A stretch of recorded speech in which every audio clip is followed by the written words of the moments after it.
जय हिंद साथियों, नमस्कार। अगर आप न्यू रजिस्ट्रेशन करना चाहते हैं जीएसटी के लिए तो दोस्तों वीडियो को आपको लास्ट तक देखना है। वीडियो थोड़ा लंबा होने वाला है क्योंकि जो जीएसटी का रजिस्ट्रेशन है काफ़ी प्रोसेस करने होते हैं उसमें। और आपने देखा भी होगा कि जब आप जीएसटी बनवाते हैं तो आपको कई हज़ार रुपये आपके लग जाते हैं। तो अगर आप ये वीडियो देखते हैं तो आप खुद से भी आप जो जीएसटी है वो अपने लिए खुद के लिए रजिस्ट्रेशन कर पाएंगे। लेकिन उससे पहले दोस्तों चैनल को आपको सब्सक्राइब करना है, लाइक एंड शेयर करना है और बेल आइकन प्रेस कर देना है ताकि आने वाली वीडियो का नोटिफिकेशन आपको जल्दी से जल्दी मिलता रहे। तो सबसे पहले बात कर लेते हैं न्यू रजिस्ट्रेशन के लिए। तो दोस्तों जीएसटी के लिए बस थोड़ी सी आपको नॉलेज होनी चाहिए। इसका जो लिंक है डिस्क्रिप्शन बॉक्स में आपको पेज का मिल जाएगा और एक पीडीएफ भी है, वह भी हम आपको प्रोवाइड करा देंगे। डिस्क्रिप्शन बॉक्स में ही जा करके आपको मिल जाएगा। अब सबसे पहले आपको दो ऑप्शन मिल रहे हैं, एक तो न्यू रजिस्ट्रेशन, सेकंड है टेम्पररी रेफरेंस नंबर।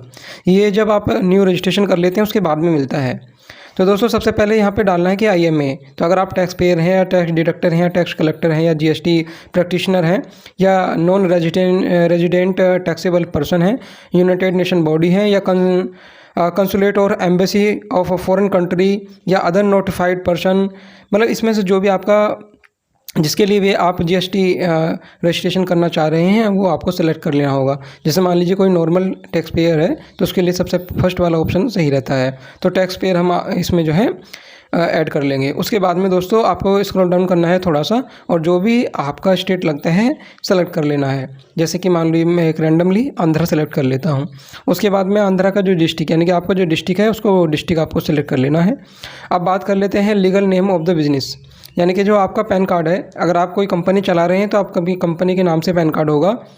यदि आपका कोई कंपनी नहीं है और आप इंडिविजुअल हैं तो उसके लिए आप इंडिविजुअल वाला अपना पैन कार्ड लगा सकते हैं। अब ऊपर वाले ऑप्शन में आपको अपना बिजनेस नेम और नीचे पैन कार्ड नंबर आपको सेलेक्ट कर देना है, भर देना है। और उसके बाद मेल आईडी और मोबाइल नंबर भी इसमें एंटर करना मैंडेटरी है। तो दोस्तों मान लीजिए यहाँ क्लिक वाला ऑप्शन दिया है कि if you don't have pan तो क्लिक हेयर टू अप्लाई। तो इसका मतलब ये है कि दोस्तों जैसे इस पर आप क्लिक हेयर पर क्लिक करेंगे तो यहाँ एक पेज ओपन हो जाएगा। प्रोसीड कर देते हैं, मैं आपको पेज दिखाई देता हूँ ताकि आपको आने वाले समय में कोई प्रॉब्लम ना पड़े जब आप यहाँ फॉर्म अप्लाई करें। तो ये देख लीजिए एनएसडीएल का फॉर्म आ जाएगा। यहाँ से आप केवल अपना जो पैन कार्ड है वो अप्लाई कर सकते हैं। ये उस समय के लिए है अगर आपके पास पैन कार्ड नहीं है। आई होप पैन कार्ड आपके पास अवश्य होगा तभी आप जीएसटी रजिस्ट्रेशन कर रहे हैं। तो दोस्तों इसलिए हम बैक आ जाते हैं। और क्योंकि ऐसा है कि इसमें जो भी आपकी अगर कंपनी के थ्रू करना चाहते हैं तो कंपनी का नाम भी दे सकते हैं, इंडिविजुअल है तो आप इंडिविजुअल भी दे सकते हैं, नहीं तो आप पैन कार्ड जो है खुद से ना अप्लाई करके किसी जन सुविधा केंद्र द्वारा भी करा सकते हैं। तो अगर आप जन सेवा केंद्र से खुद देख रहे हैं तब से आपके लिए वीडियो बहुत ही आसानी हो जाएगा, क्योंकि एनएसडीएल और यूटीआई के द्वारा भी आप पैन कार्ड अप्लाई कर सकते हैं। ये दोनों अलग अलग कंपनीज़ हैं। तो दोस्तों बैक आ जाते हैं और यहाँ पर हमने अपना ईमेल आईडी और मोबाइल नंबर एंटर करना है। अब दोनों जो मेल आईडी और आपका मोबाइल नंबर है उस पर सेपरेट ओटीपी जाएगा। तो दोस्तों कैप्चा जब इसमें सबमिट करेंगे तो जो देखेंगे आप यहाँ लिखा हुआ है कि ओटीपी वेरिफिकेशन, तो वो जो दोनों ओटीपी आते हैं वो अलग अलग आपको एंटर करने होते हैं। तो यानी कि ईमेल आईडी वाला जो आएगा उसमें देख सकते हैं जैसे कि मोबाइल ओटीपी मांगा हुआ है और ईमेल ओटीपी मांगा जा रहा है आपसे। तो ये ओटीपी वेरिफिकेशन है। तो ये छोटा सा प्रोसेस है सबसे पहला और फर्स्टली आपको यही करना होगा। उसके बाद प्रोसीड कर देना है। दोस्तों जैसे ही प्रोसीड करेंगे तब आपके सामने एक नेक्स्ट पेज और ओपन हो जाएगा। इसमें आप यह देख सकते हैं कि लिखा आ रहा है कि you have successfully submitted part A, यानी कि जो पार्ट आपका ए है वो आपने सक्सेसफुली सबमिट कर लिया है। तो आपके पास दोस्तों एक टेम्परेरी रेफरेंस नंबर पहुंच जाता है जिसको TRN बोला जाता है। ठीक है, तो मैं जो रजिस्ट्रेशन हम कर रहे थे उसमें मैंने दो ऑप्शन दिखाए थे आपको। एक उसमें दिखा रहा था TRN नंबर, तो ये दोस्तों वही TRN नंबर है, इसको आपको कहीं पर नोट करके लिख लेना है। अब देख सकते हैं आप जो पेज आप वेरिफिकेशन के बाद में जो पेज ओपन होगा तो ये यहाँ आप देख सकते हैं कि टेम्परेरी रेफरेंस नंबर, यहाँ पर अपना रेफरेंस नंबर डाल करके कैप्चा डाल करके सबमिट कर देना है और जो मेल आईडी है उस पर एक ओटीपी आपके पहुंच जाएगा। तो जैसे ही आप प्रोसीड करते हैं तब आपके सामने देखेंगे दोस्तों आपकी मेल आईडी या मोबाइल नंबर पर दोनों में से जो भी कोई एक आप ओटीपी यहाँ पर एंटर कर देना और प्रोसीड कर देना है। जैसे ही प्रोसीड करेंगे तब आपके सामने ये कुछ इस तरह का पेज ओपन हो जाएगा जहाँ पर लिखा हुआ है जीएसटी रजिस्ट्रेशन 01, ये फॉर्म नंबर है। ठीक है, उसके बाद फॉर्म डिस्क्रिप्शन दिया हुआ है कि एप्लीकेशन फॉर न्यू रजिस्ट्रेशन। ठीक है, उसमें एक्सपायरी डेट भी दे दी जाएगी और यहाँ पर चेक मार्क लगा देना है जो ब्लू कलर का टिक लग रहा है। ठीक है सर। तो दोस्तों आप देखेंगे यहाँ पर कुछ डिटेल्स हैं जैसे कि बिजनेस डिटेल्स, पर्सन डिटेल और कम से कम 5-7 डिटेल हैं जो आपको दोस्तों भरनी होगी। तो हम भी ठीक तरीके से इसको भर लेते हैं और आगे का क्या प्रोसेस है आइए देख लेते हैं। दोस्तों सबसे पहले आपकी जो बिजनेस डिटेल है वो भरनी पड़ेंगी। तो आप सबसे पहले अपनी बिजनेस डिटेल भर लीजिए। तो क्या करेंगे हम दोस्तों, देखेंगे यहाँ पर एक ऑप्शन दिखाई देगा तो इसको यस कर देना है। ये नो रहेगा लेकिन इसको यस कर देना है। उसके बाद में आपकी जो कैटेगरी है जो भी आप रिक्वायर्ड हो वो उस हिसाब से आप भर सकते हैं। जैसे कि मान लीजिए आप सप्लायर हैं तो सप्लायर के लिए सप्लायर भर दें, मैन्युफैक्चरर है तो मैन्युफैक्चरर के लिए मैन्युफैक्चरर, दोनों ही हैं तो दोनों ही कर सकते हैं। तो वो चीज़ें आप देख सकते हैं। और नीचे ये जो आई हेयर बाई डिक्लेरेशन जो दिया हुआ है इस पर चेक मार्क लगा देना है। तो चेक मार्क जैसे ही लग जाएगा तो आप इसको प्रोसीड कर देंगे। जैसे ही प्रोसीड करेंगे तो दोस्तों यहाँ देख सकते हैं एक पेज और है जो आपके सामने ओपन होगा। यहाँ पर यस का आपको कर देना है, नो होगा उसको क्लिक करेंगे, इस पर टैप करेंगे तो यस हो जाएगा। ठीक है। उसके बाद में आपको पीरियड जो रजिस्ट्रेशन आपका जो रजिस्ट्रेशन रिक्वायर्ड है जिस समय में वो डेट आपको मेंशन करनी होगी। ठीक है। ये 2 वाली जो है इसमें ऑटोमेटिकली आ जाएगी। उसके बाद में tax of type of tax, यानी कि आप जो टैक्स दे रहे हैं वो आपको यहाँ पर सबमिट करना होगा। क्योंकि आप जीएसटी रजिस्ट्रेशन कर रहे हैं तो आप टैक्स पेयर हैं तो थोड़ा बहुत तो टैक्स आपने दिया ही होगा। तो उस हिसाब से ही दोस्तों आप देख सकते हैं यहाँ पर भरना है। उसके बाद जैसे कि टर्नओवर और नेट टैक्स लायबिलिटी जो भी है, जैसे कि मान लीजिए आपका इंटीग्रेटेड टैक्स जो है, सेंट्रल टैक्स, यूटी टैक्स, तो वो सारी चीज़ें इसमें आपको डिटेल मेंशन करनी होगी। तो दोस्तों सही तरीके से आप इसमें भर सकते हैं। और इसको जितना भी है ये फॉर्म उसको प्रॉपरली आपको एक जो पीडीएफ है वो पीडीएफ में डिस्क्रिप्शन बॉक्स में दे दूंगा ताकि और भी आसानी से आपको ठीक से समझ में आ जाए। तो दोस्तों इसको हम जनरेट कर लेंगे क्योंकि ये चालान बनेगा इसका। तो हम जनरेट चालान पर क्लिक कर लेते हैं। जैसे ही हमारा चालान हो जाएगा उसके बाद में आप देखेंगे कि जो भी आपकी सर्विसेज हैं, यानी कि मान लीजिए आप इनपुट सर्विस डिस्ट्रीब्यूटर हैं तो वो सेलेक्ट कर लेना है। सेलेक्ट करने के बाद में दोस्तों यहाँ पर आप देख सकते हैं कि काफ़ी और भी ऑप्शन दिए हुए हैं जैसे कि कॉर्पोरेट डेप्टर, तो ये कई सारे हैं। उसके बाद सेज यूनिट, सेज डेवलपर, वो भी कैसे कैसे होंगे, कैसे कैसे उसमें फॉर्म आता है। क्योंकि जैसे कि मान लीजिए आपने सेज यूनिट है तो सेज यूनिट के लिए फॉर्म कुछ अलग होता है, उसमें कुछ डिटेल अलग भरनी होती है और डेवलपर के लिए अलग भरनी होती है। तो दोस्तों जैसे ये फॉर्म है, ये फॉर्म भरने के बाद में यहाँ पर आपको नोटिफिकेशन, अपलोड नोटिफिकेशन, तो आपका जो भी एक फॉर्म होता है, मान लीजिए आपको जीएसटी बनाना है और जीएसटी आप किसी रीजन से बना रहे हैं तो वो डिक्लेरेशन आपको यहाँ पर देना होगा, चाहे वो एफिडेविट में दें या किसी भी प्रकार से दें। तो वो ये सेलेक्ट कर लेना है और ये जो है पीडीएफ फाइल या जेपीजी हो। और यहाँ पर देखो फाइल का जो साइज़ है वो 2 MB दिया हुआ है। चूज़ करने के बाद में जो डेट ऑफ अपॉइंटमेंट है आपकी वो सेलेक्ट कर लेनी है। अब मान लीजिए आपका सेज यूनिट आप लगा रहे हैं। सेज यूनिट होता है दोस्तों स्पेशल इकोनॉमिकली जोन। तो दोस्तों अगर सेज यूनिट है आपका तो सेज यूनिट पर आपको सेलेक्ट कर लेना है। सेलेक्ट करने के बाद यहाँ पर देख सकते हैं डेट जो है वो आपको मेंशन करनी होगी। नीचे दोस्तों लिखा हुआ है कि select the name of says from the drop down list and enter the designation of approving authority. तो जो चीज़ें हमने ऊपर बताई हैं वही सेम नीचे इसको आपको कर लेना है। अब दोस्तों स्क्रॉल डाउन करेंगे तो अब यहाँ से आपको लेटर ऑफ अप्रूवल या लेटर ऑफ परमिशन ये मांगा जा रहा है। तो यहाँ पर सेलेक्ट करना होगा अप्रूवल है या परमिशन है। ठीक है। तो वो चीज़ आपको यहाँ पर जो है सबमिट करनी होगी। उसके बाद में यहाँ पर देख सकते हैं कि लिखा हुआ है कि are you applying for registration says, तो उसके लिए आपको चेक मार्क लगा देना है येस या नो के लिए। ठीक है। उसके बाद सेज डिटेल भर लेनी है। सेज डिटेल में जो भी आपकी डिटेल्स हैं वो आपको भर लेनी है। अगर आप नॉर्मल है तो वो नॉर्मल जो मैंने फॉर्म सबसे पहले ऊपर बताया वो उसी तरीके से आपको भर लेना है। फिर सेज डेवलपर के लिए भी सेम सीन यही होगा, जैसे आपने ऊपर चीज़ें सबमिट की हैं सेम वही प्रोसेस यहाँ पर भी होने वाला है। यहाँ पर भी लेटर आपसे अप्रूवल और परमिशन में मांगा जा रहा है और उसके बाद यहाँ पर यस आपको कर लेना है नीचे वाले ऑप्शन में, क्योंकि ये सेज डेवलपर के लिए है। ठीक है। तो दोस्तों उसके बाद आती है मेन चीज़, उसमें जहाँ पर आप देख सकते हैं कि लीगल नेम आ गया है और उसके बाद में आपका जो नेम है वो आपको देना है, जैसे कि टाइटल नेम। उसके बाद आप जो स्टेट है वो वगैरह सेलेक्ट कर लेना है। रजिस्ट्रेशन का क्या रीज़न है, क्या डेट है, वो ऊपर वाले ऑप्शन में भर लेना है। उसके बाद इंडिकेट एग्जिस्टिंग रजिस्ट्रेशन, तो अगर एग्जिस्टिंग रजिस्ट्रेशन जो है वो यहाँ पर आपको शो करना होगा, ठीक है। तो ये चीज़ें भी आपको दिया होगा। उसके बाद कन्फर्मेशन आ जाएगा। अब यहाँ पर बात कर लेते हैं कि जो चीज़ें आप बना रहे हैं, मान लीजिए आप डेवलपर हैं तो उस हिसाब से, या फिर सप्लायर हैं, तो ये सारे ऑप्शन यहाँ पर आपके सामने जो है ओपन होंगे।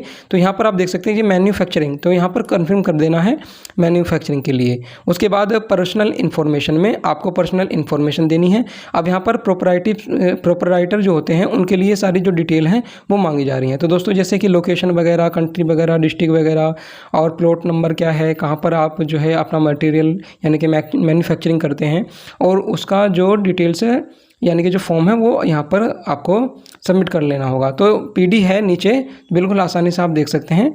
केवल मैं वीडियो आपको समझा रहा हूँ ताकि आपको आसानी हो जाए रजिस्ट्रेशन करते समय, क्योंकि दोस्तों एक बार वीडियो देख करके आपके बिल्कुल समझ में नहीं आएगा, इसलिए एक दो बार इस वीडियो को देखेंगे तब आपको प्रॉपर समझ में आ जाएगा।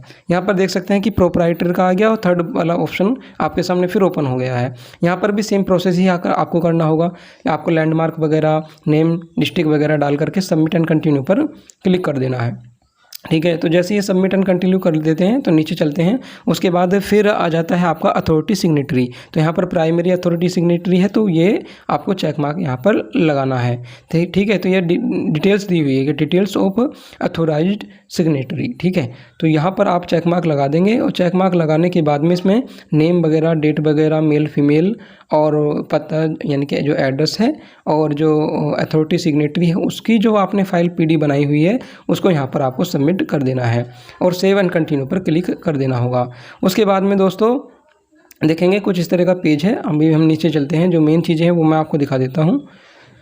दोस्तों ये जो है अब आता है आपका प्रिंसिपल प्लेसेस। अब आपका जो प्लेस है वो आपको सेलेक्ट कर लेना होगा। तो ऑप्शनली आपकी जो लोकेशन है वो लोकेशन आपको यहीं से मैप के द्वारा सेलेक्ट कर लेना है, और यहाँ पर जो भी आपका डिवीज़न है, वो रेंज है, वो आपको सेलेक्ट कर लेना है। डिवीज़न रेंज में यही आता है। मान लीजिए आपकी कोई बड़ी कंपनी है तो उसमें आपने डिवीज़न बनाए होंगे, जैसे 1 है या 2 है, तो वो सारे के सारे आप यहाँ पर सबमिट कर सकते हैं एक ही जीएसटी में। तो वहाँ पर एक ही जीएसटी से आपका जो 4 जगह जो आपने यूनिट डाले हुए हैं वहाँ पर वो आपके एक ही जीएसटी काम कर जाएगा। तो कुछ इस तरह से है। यहाँ पर ये कुछ ऑप्शन दिए हुए हैं, जो भी आपका है, वेयर हाउस है, क्या है, वो सेलेक्ट कर लेना है। उसके बाद में पिन कोड और स्टेट, डिस्ट्रिक्ट, सिटी, ये सारी चीज़ें आपको लैंडमार्क वगैरह करने हैं। उसके बाद सेक्टर आपको भर लेना है। उसके बाद में दोस्तों ये सारी चीज़ें सबमिट करने के बाद में एक ऑप्शन आ जाता है एडिशनल प्लेसेस ऑफ बिजनेस। कोई एडिशनल अगर प्लेस आप ऐड करना चाहते हैं तो 1 है, 2 है, 3 है, 4 है, वो यहाँ पर आपको दिखाना होगा, ठीक है। तो मान लीजिए 1 ही है, तो 1 सेलेक्ट करने के बाद में इसको ऐड कर देंगे ऐड नाउ पर। और किस तरीक़ा का है वो भी आपको, जैसे लीज पर लिया हुआ है या खुद का है, किराए पर है, कैसा है, वो आपको यहाँ पर शो कराना होगा, या अदर है तो वो चीज़ें भी आपको यहाँ पर शो करानी होगी, ठीक है दोस्तों। तो इस तरह से आपने जैसे ऐड किया तो उसकी लोकेशन भी ऐड करनी होगी, जैसे हमने ऊपर वाले ऑप्शन में देखा था कि वो सारी की सारी डिटेल हमें ऐड करने के लिए बोला जा रहा था। तो वो सारी डिटेल हम इसमें सेलेक्ट कर लेंगे। इसके बाद में जो डॉक्यूमेंट्स है, जो हमारी लोकेशन का डॉक्यूमेंट्स है, वो हम यहाँ पर सेलेक्ट कर देंगे, पीडी में बना करके अपलोड कर देंगे, ठीक है दोस्तों। तो ये सारी चीज़ें आपको भर लेनी है। उसके बाद में गुड्स एंड सर्विस के वाले ऑप्शन दिए हुए हैं। यहाँ पर आप देख सकते हैं क्या क्या आपके गुड्स हैं, जो सर्विसेज हैं वो भी यहाँ पर आ जाएंगी, ठीक है। उनके नंबर भी यहाँ पर दिए हुए हैं। मान लीजिए ये नंबर है तो ये नंबर हमने इसमें भर लिया, और इसके बाद में आ जाएगा कि जो भी फैब्रिक ऑफ कॉटन यानी कि कॉटन का अगर काम है तो वो चीज़ें आ जाएंगी, या कुछ और है, टीका है, जो कुछ भी है, तो उसके नंबर अलग अलग होते हैं, तो आपको सबमिट करने होते हैं। तो ऊपर वाले ऑप्शन में देख करके आप नीचे भर सकते हैं। तो जैसे भी आपने ऑप्शन चूज़ किया होगा स्टार्टिंग में वेयर हाउस वगैरह का, तो उसी हिसाब से यहाँ नीचे भी शो करेगा। उसके बाद में यहाँ पर देख सकते हैं कि search by name of code, जैसे कि मैंने ऊपर आपको बताया था, ठीक है। तो सेम वही प्रोसेस करना है, और यहाँ पर नंबर भर करके, नंबरिंग भर के सेव एंड कंटिन्यू पर आपको क्लिक कर देना है। यहाँ पर आप देख सकते हैं कि जो कोड है आपने सर्च किया तो यहाँ पर जैसे कि 995478, तो यहाँ पर ये वाला जो ऑप्शन है ओपन हो जाएगा। ये आप डिलीट भी कर सकते हैं बदलने के लिए। अब बात कर लेते हैं जो स्टेट स्पेसिफिक इन्फॉर्मेशन है, तो वो आपसे मांगी जाएगी। यहाँ पर आपको एम्प्लॉय की जो सर्टिफिकेट है, आरसी है वगैरह है, वो सब इसमें आपको लाइसेंस वगैरह भरना हो, और सेव एंड कंटिन्यू पर आपको दोबारा क्लिक करना है। तो जैसे ही क्लिक करेंगे तो नेक्स्ट पेज जो आधार ऑथेंटिकेशन का है वो आ जाएगा। तो दोस्तों सबसे ज़रूरी होता है आधार ऑथेंटिकेशन, बिना उसके आपका जो आधार ऑथेंटिकेशन है वो जो है सही नहीं माना जाता। ठीक है, प्रॉपर राइटरशिप कंसर्न के लिए ऊपर ऑप्शन दिया हुआ है और पार्टनरशिप फर्म के लिए नीचे वाला। तो जो भी आपका कॉन्स्टिट्यूशन ऑफ बिजनेसेस है वो आपको सेलेक्ट कर लेना है। काफ़ी लिस्ट है इसमें, तो आपको अपने अनुसार करना होगा। यहाँ पर ये do you want to opt Aadhaar authentication check mark लगाना है, नीचे भी चेक मार्क और कंटिन्यू पर कर लेना है। वार्निंग आएगी, ओके कर देना है।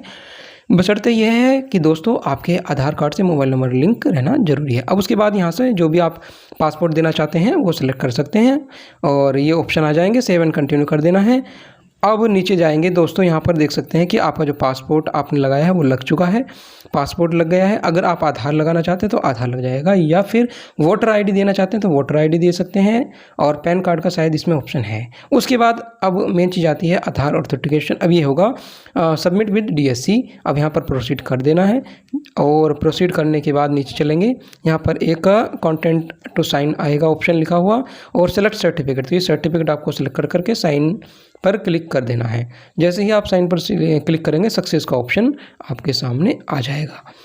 तो इस तरह से आपका ये वेरिफिकेशन हो चुका है। अब एक पेज और ओपन होगा, उसके बाद इसको सबमिट कर देना है। उसके बाद नीचे NSDL का ऑप्शन आएगा, इस पर आपको नीचे वाले ऑप्शन पर क्लिक करके कंटिन्यू कर देना है। अब आधार OTP जो आएगा वो इस पर आपको एंटर कर देना है, सबमिट कर देंगे। फिर आएगा ये चेक मार्क लगा करके सबमिट विद EVC।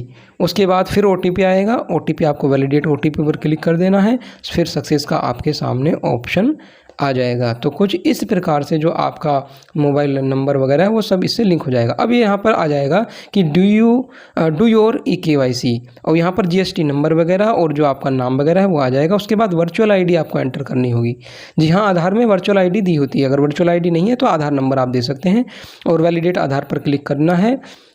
और इसको क्लिक करने के बाद में दोस्तों आपके सामने कुछ इस तरह का ऑप्शन आएगा कि वैलिडेट आधार नंबर या वैलिडेट आधार वर्चुअल आईडी। तो वो चीज़ें आपको कर लेनी है, और जो भी आधार पर OTP वगैरह आता है वो साइनिंग के जरिए बड़ी ही आसानी से आप साइन अप कर सकते हैं। और ये आपका जो रिसेंट वेरिफिकेशन लिंक पर क्लिक करके कंटिन्यू कर देना, और ये रजिस्टर्ड हो जाएगा। तो दोस्तों ये थी हमारी आज की वीडियो। आई होप वीडियो आपको पसंद आया हो। दोस्तों ऐसे ही वीडियो देखने के लिए चैनल को सब्सक्राइब, लाइक, शेयर जरूर करें। जय हिंद।